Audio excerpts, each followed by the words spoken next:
Hi everyone, I'm Fiona.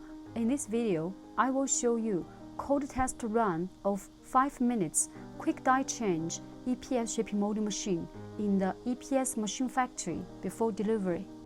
This is an 0810 type EPS shaping molding machine with size 800 by 1000 mm.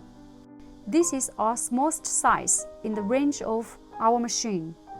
Since it's not the first time our customer buy our quick mold change EPS shaping molding machine, so our customer does not request to test the machine with steam and EPS mold. Code test run is enough. For more information about EPS machine or EPS mold, leave your comments below or contact with us by email. If you want to see more videos like this, hit the like button and subscribe to our channel. See you next video.